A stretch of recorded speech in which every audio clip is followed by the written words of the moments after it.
Most of us spend most of our time on browser now. We are doing our documentation, sometimes coding on browsers. We are doing videos, we are doing sharing. A lot of the sharing goes through browser for SaaS applications. So it is definitely primarily the main user interface. Your emails are on browser too now, right? Traditional tools don't see that level of threat. There is, of course, you have extensions that could be malicious. You have lack of visibility into how browsers are being used.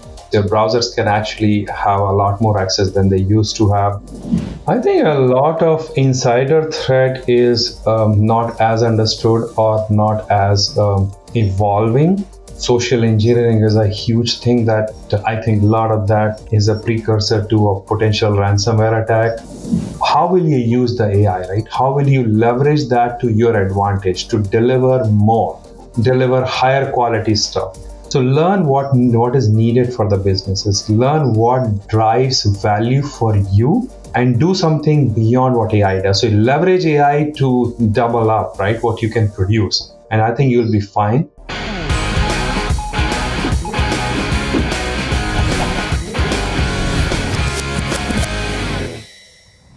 Hi, Ashish. Welcome to Be Fearless podcast. It's such a pleasure to have you here with us. Thank you. Thank you very much for having me. Yeah, I just wanted to give a brief introduction of you to our listeners. So, Ashish is the founder and managing partner at Riga Cyber, and you have more than 25 years of experience in the space.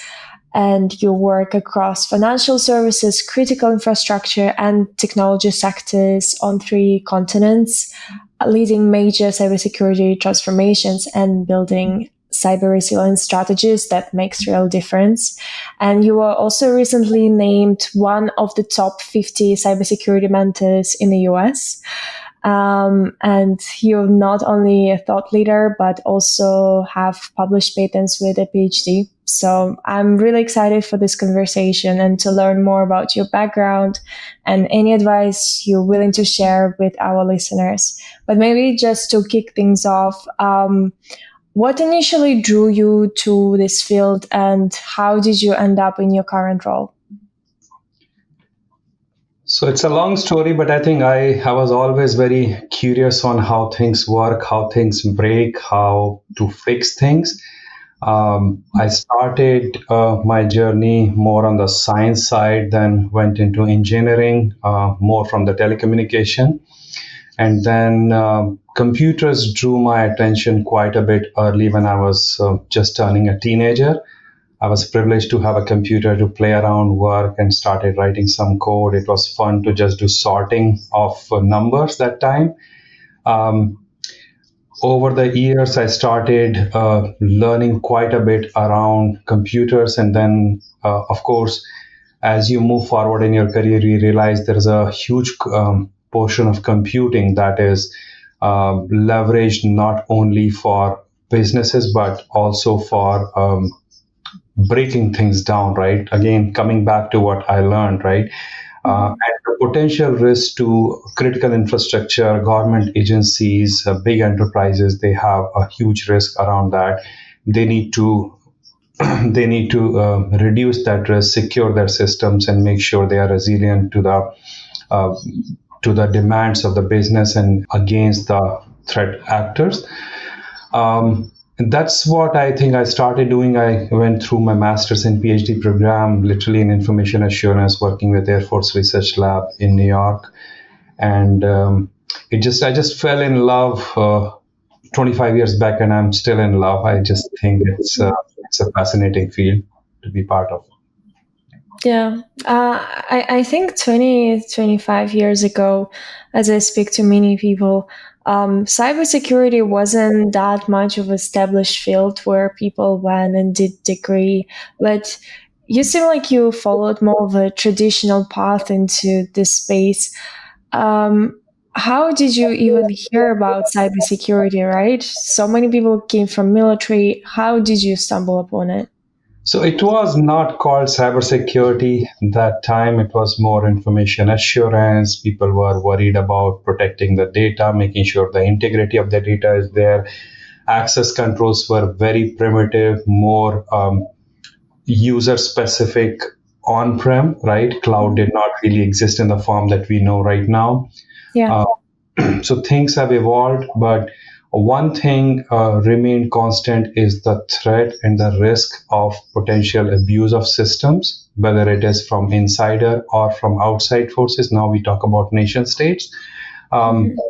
so we used to, I remember doing system calls, user interface related, how people are moving their mouse and things of that nature. And then eventually we started realizing there are brute force attacks people are doing. Then so far now we are seeing more and more sophisticated attacks. We are looking at ransomware attacks, right?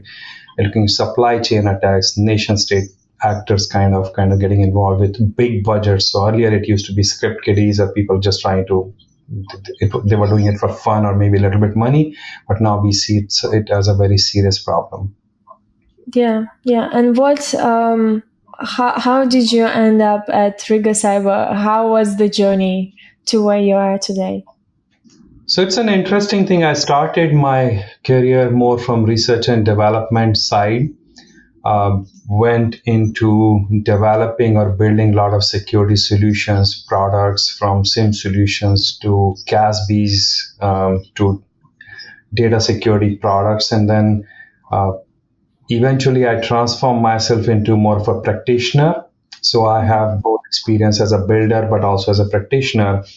I have never been an operator, so I had an opportunity last year to kind of evolve and see how I can help both sides, kind of builders from the perspective of what a good product looks like from practitioner's perspective, and practitioner from the point of view of what's the pain of a builder to build these and align with the business objectives. So I started more of it as a fun project or something on the side to do, and then I just got so fascinated by the space that I was in. I just thought it'd be good to have a services and product model to help mid-size and large enterprises. Hmm. How important would you say it is to be a practitioner to become a builder? I feel like it's probably gives some leverage, but how important do you think it was in your journey? You mean how important it is to be a practitioner in order to become a builder, or other way Yeah. around? Okay. So to become a builder. I think it provides some advantages because more on the business side than on the technical side, a builder is always going to do a better job, I think, than a practitioner for the most part, right?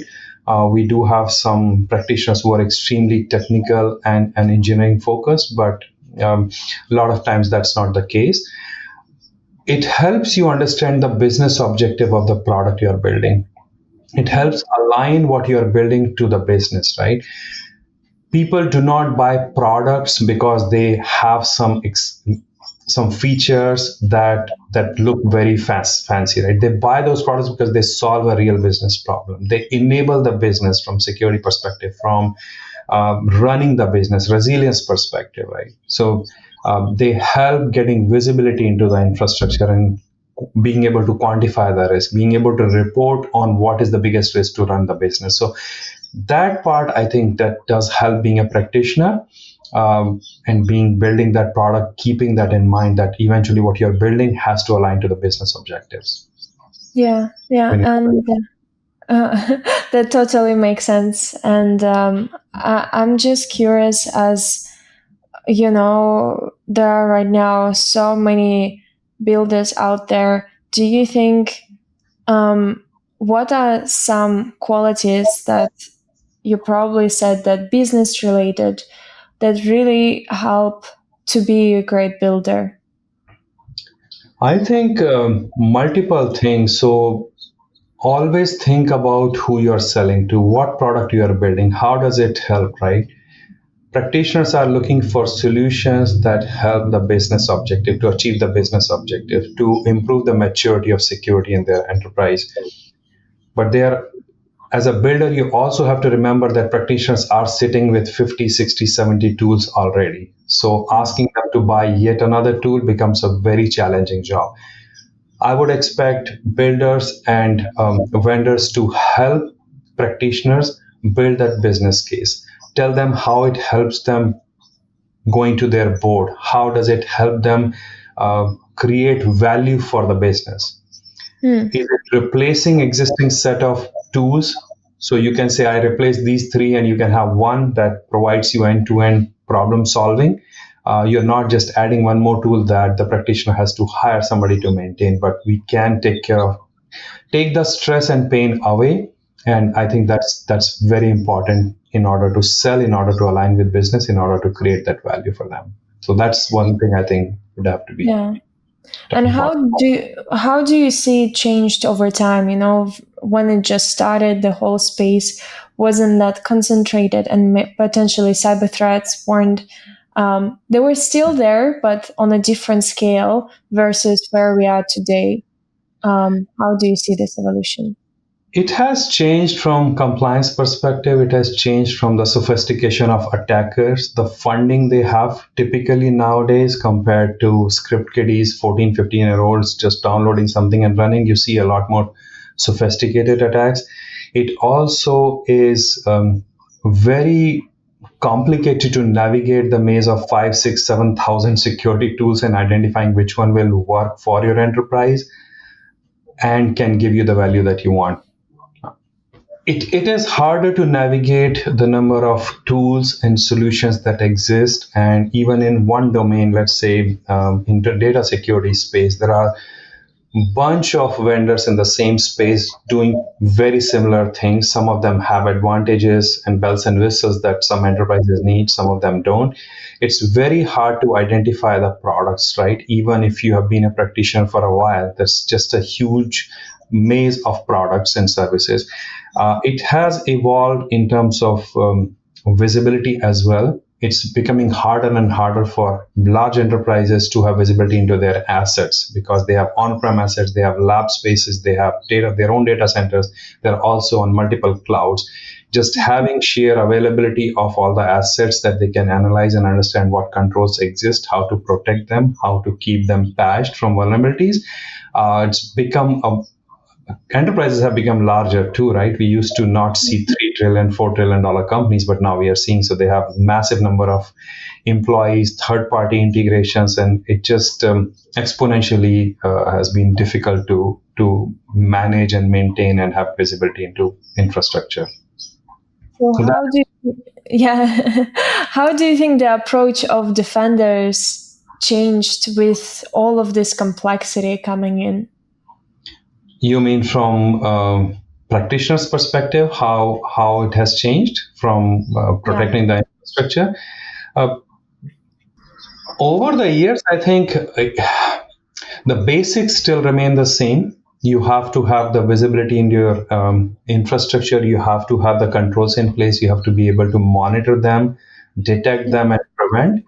I think the sheer scale and the type of infrastructure you are protecting has changed, right? We have a lot more containers. We have ephemeral nodes where the permissions can be for a very short period of time. You may have non-human identities that is increasing quite a bit. So being able to have that visibility into that access control has evolved in really a massive challenge on who has what access. If you have 40, 50,000, 60,000 employees, who has right access, look, that has changed. Data is everywhere. Which one is sensitive, being able to classify and tag it and being able to zone it, so not everybody has access to.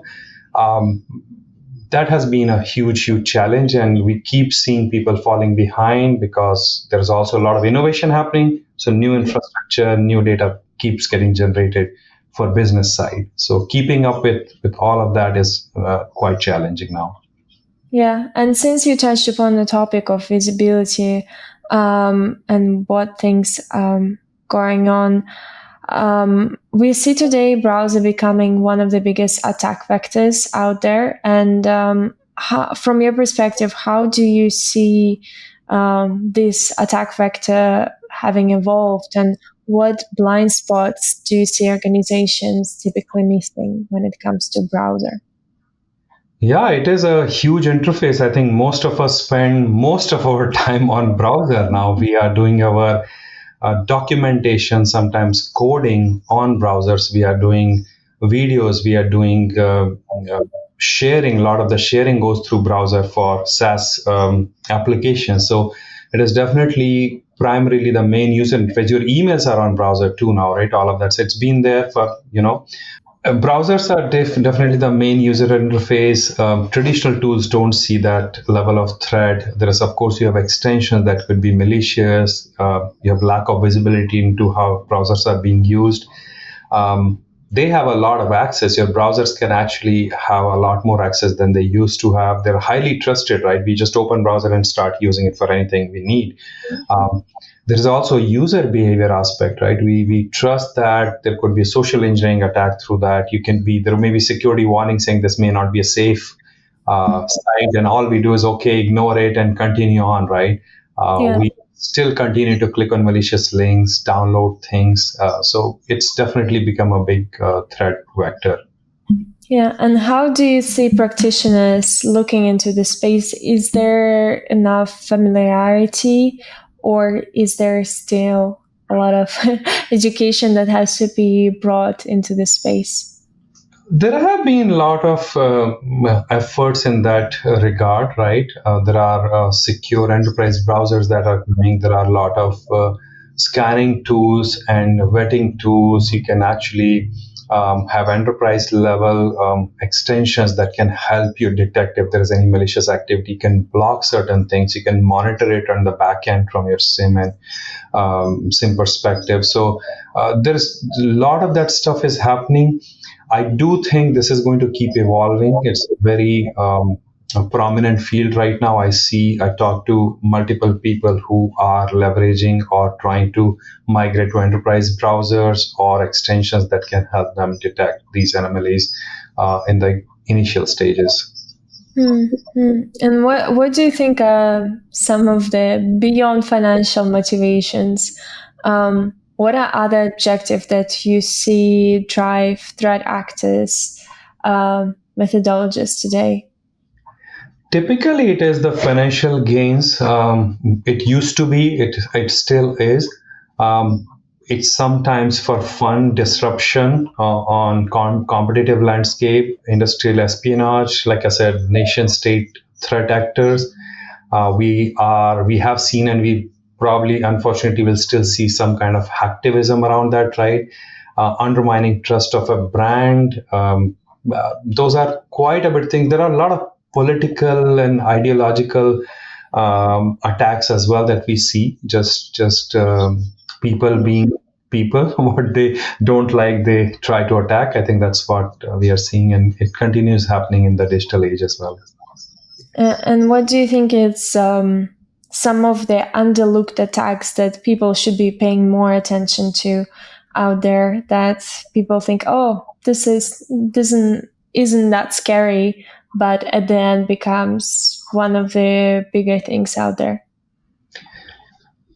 I think a lot of insider threat is not as understood or not as evolving. Mhm. Uh, Social engineering is a huge thing that I think a lot of that is a precursor to a potential ransomware attack, identity management, how access controls are granted, monitored, and measured. And eventually, everything is around your crown jewel, which for most companies is data. I think that is always going to be a big factor in securing your enterprises. Yeah, and then you also worked across so many geographies, North America, Europe, Asia. Have you observed significant regional differences when it comes to approaching cybersecurity from enterprise perspective? There is a difference. There is definitely a difference. I work with quite a bit of companies in Asia, Europe, and US, and North America in general. And North America is very heavily compliance focused. There's a litigation around, wrongdoings and things of that nature. Europe goes quite a bit on the privacy and regulation. Uh, GDPR being one of the big ones, and then I think DORA. A lot of those regulations are coming as well on the AI side. Asia, I'm seeing a lot more around. They are very excited about the fast innovation. The companies are definitely very interested in building things out very quickly, competing with the Western market. And then the governance is evolving there for sure. There's definitely a little bit more scrutiny we see, and then that's definitely increasing. So that's kind of the difference. There's also a difference in the product features and services and security and what customers are demanding in each region. And then, since we're talking about different geographies, bringing up DeepSeek versus OpenAI, how do you see sort of approach to AI technologies when it comes to geographies? Have you seen many discrepancies when it comes to the way Asia approaches DeepSeek versus North America OpenAI? I see quite a bit of adoption in Asia more than in US. There is definitely uncertainty how to adopt, how to figure out the regulatory compliance. But in Asia, I see pretty much everybody's trying to build stuff that calls for AI. DeepSeek versus OpenAI. I think eventually AI is going to be evolving and maturing based on the use cases. We started out with a chat interface, then we started looking into a lot of different use cases. Some of them died out, some of them remain. We are in a very early stage of AI adoption, I feel. Pretty much like cloud. Earlier, cloud used to be some people. Now everybody starts with cloud. All their new companies startups will start with AWS account or GCP or Azure. I think we're going to start seeing that from hardware to the middle layer to application layer. I think eventually, even hardware is going to get commoditized. Maybe 5 years, 8 years, 10 years, everything will be around what applications you can build, what use cases you're solving that you could not solve without AI. So between Asia and US, I think normalization will happen at some point. But right now, I see a lot more quick adoption in Asia than in North America. And as all geographies adopt more and more of this technology, how do you see cyber approaching AI technology? Because it's always about, okay, it brings so many advantages, but at the same time, what data is being used to train these models? So, how do you see general sentiment around AI? You mean from cyber perspective on AI training data on? Yeah, so we are seeing some containment, we are seeing some concerns, and I see that evolving as well. We started with a lot of infringement notices, New York Times to OpenAI and things of that nature. We will see less of that because some of the controls will get matured and they will be in place. Enterprises will start leveraging LLMs locally, potentially just within their environment to train on their own data. It's hard to say where we land there, to be very frank, or maybe I'm not as familiar with that aspect. I do think that saving data or securing data, but also training your LLM models on your data is going to be a tussle we need to have. We need to understand how much access we want for our data within our enterprise versus publicly being trained on. So I don't have a strong opinion either way. I just feel that it's still evolving. Do you think more and more enterprises will start building their own in-house models to solve that issue of data leakage? There is a possibility, but it's still very expensive. The hardware is expensive, building the models are expensive, and then return on investment is yet to be seen for smaller companies, mid-sized enterprises. For larger enterprises, I mean, they have already been doing that for the last couple of years, but being able to reach it as a small enterprise or small company, it's going to be very hard. So foundational models, I'm not sure if every company will have to actually build on their own. they'll probably leverage what exists and just modify it to what they need, or train it on their own data. But I don't at least in next few years, I don't see a lot of companies building their own foundational models, smaller companies at least, because of compute problems. Yeah. Definitely. I mean, budgetary restraints are still the bigger restraints out there when it comes to really securing your enterprise or startup. And do you see, except for budget, do you see many difference when it comes to cyber technology adoption of smaller companies versus bigger? Of course, smaller has way less budget, but do you see difference in attitudes? You mean from cybersecurity programs between smaller companies Yeah. and large enterprises? There is definitely a difference, because larger enterprises are very they scale very differently, right? The amount of tooling they have, the budgets they have, the compliance requirements they have are very different. One thing that remains same between smaller companies and larger is the risk focus. They're always a very they want to be aware of the risk to their enterprises or their company, from any kind of downtime. For example, if they're selling online, even a small shop they have online, they don't want to be down, because that means revenue losses. They have to still have access control measurements, access control, so nobody else who doesn't need access has access to it. Awareness within their company, so people knowing when not to click the malicious links, for example, not download things, and all. They definitely, startups need the agility, right? And they will have lesser risks within the premise, versus enterprises that need a lot of depth in their cybersecurity because of the regulatory compliance and the sheer massive risk they have of losing the business and reputation.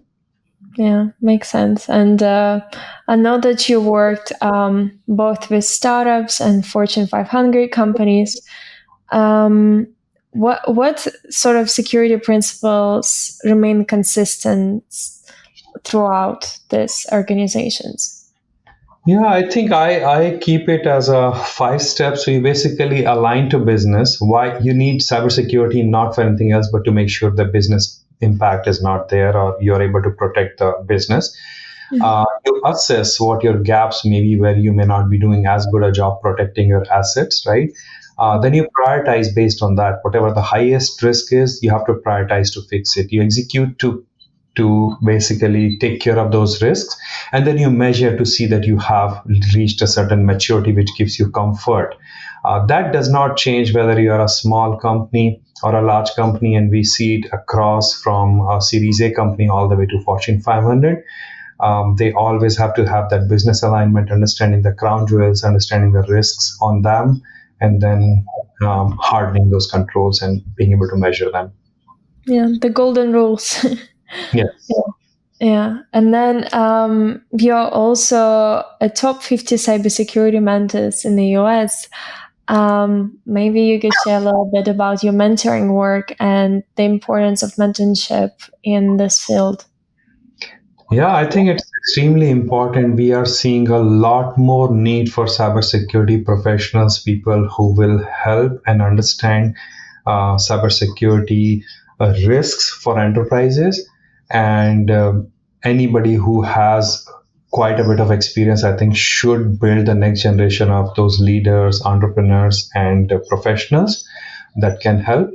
We are running, actually, interestingly, an internship program right now, primarily from high school to recent college grad, that age group of practically 15 to or 16 to 2022, helping them understand what we do, gain the experience, and hopefully get employment at some point in the field that they love and they want to learn more. So we are deeply believe in democratizing cybersecurity for enterprises as well as for individuals to be able to navigate and understand what it is, And we have amazing supporters. We have people who are willing to give back to uh, high schoolers, seniors, elders, and anybody who wants help. We are willing to spend some time there.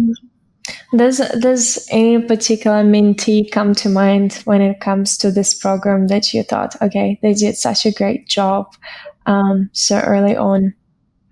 Yeah, we have actually been extremely lucky. We had 2 or 3 people who came on board just trying to learn and leverage. This is 6, 8 months back, and they have done amazing job. So if you see a lot of our branding somewhere, a lot of what we do is known to people, is all because of those guys. They just came on board. They had no idea about cybersecurity. They started learning, reading, asking the right questions, reaching out to the right people, and we have seen them growing really well. And it makes us so proud that we were a little bit part of their journey in cybersecurity. That's very sweet. That's very sweet. Yeah, I think in today's world, there's going to be one interesting question related to that. But yeah, you have to start learning about the threatscape and everything as early as possible, just because if there are attackers that are in their middle school that hack systems, there must be defenders as well at this age. Yeah. And then, with the constant evolution of threats and limited resources, how do you advise security leaders to prioritize their investment and focus? Yeah, like I mentioned, business alignment. So it is not about how mature you think your security organization is, because it may be, but does it align to business objectives? Does it align to business? If you have quite a bit of customer data and that's not your focus, you may have a mature program, but that is a big gap and a huge risk to the company. So always have that business alignment there. If your business is relying on selling something online, your online presence becomes the biggest threat vector for you. You have to make sure that is protected well, right? If you are doing everything offline, but you have massive amount of data that you are using for your analytics, those data stores need to be classified, tagged, and protected very well. So the controls you put in there are very different. So make sure you understand what the business alignment is going to look like, what does business need to run, and constantly enable them. And whatever resources you have to make sure you are reducing that 80% risk with 20% money rather than the other way around, because that reducing the risk is your biggest, and providing that visibility to your board is your biggest job as a security leader. Yeah, I think all of this is a great advice. You have to be, whether you're more online or offline, no one is really excused nowadays from not protecting their data, because one way or another it's going to be found by attackers. And yeah, we have this little tradition, Ashish, on our podcast where typically our previous guest would ask question to the next guest. So our previous guest asked you, what advice would you give more junior security people how to prepare for the world where AI does even more of the work? Yeah, that's a fantastic question. And being a parent to 2 young kids, I worry about them. Will they really be programming, coding, doing computer science? And I think the evolution will be same as when we had calculators to computers, when we had on-prem computers to cloud, then we had blockchain, and now we are seeing quite a bit of AI. I do feel some of the challenges we have today, some of the things we are doing manually today will go away. So talk to people who have been in the industry for a long time, get a mentor. That's definitely I would recommend. Understand where the market is going, how things are evolving. There are things that we used to do manually and we don't do. That should be your clue. You're not vacuuming with hand anymore. You have robotics, right? Similarly, some of the tasks that we have been doing manually for the last 20, 30 years are going to go away. They'll be automated with AI. AI will be taking care of that.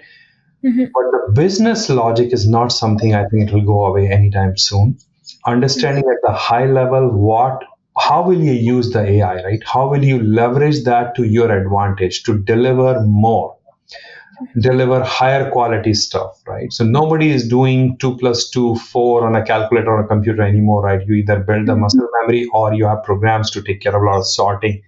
Where I started, right? The sorting, searching, you don't have to do it, write a program. You can just do Chat GPT or do, like, there's so many tools to take care of that. So learn what is needed for the businesses. Learn what drives value for you, and do something beyond what AI does. So leverage AI to double up, right? What you can produce, and I think you'll be fine. That's how we evolve. A lot of things we were doing manually, we don't. Doesn't mean we are out of job. We just have a different job now on top of what something can be done automatically. Yeah. Technology plus human creativity gives unlimited, results. Yeah, absolutely. Yeah, this is amazing answer. What question would you like to ask to our next guest? This would have been a good question, but it's already asked. So, I would like to ask, what's the most overlooked cybersecurity risk today that we have not seen, or will become very critical in next 3 to 5 years? It could be because of the AI evolution in last few years, or it could be something totally different. I would really love to hear thoughts there. Yeah, definitely. Me too. I think we all would like to have that crystal ball and look at the future. Yeah. And yeah, it's very interesting how it all changes at the end. Yeah. Um, well, it's been a pleasure having you, Ashish. It's been such a fun conversation to learn more about your journey, the way you approach cybersecurity, whether it's Europe, North America, Asia, what you see as the biggest attack vector out there, and for our junior listeners, what they should really do today. To get a successful cybersecurity career in the future. So that's been a lot of fun. Thank you so much, Ashish.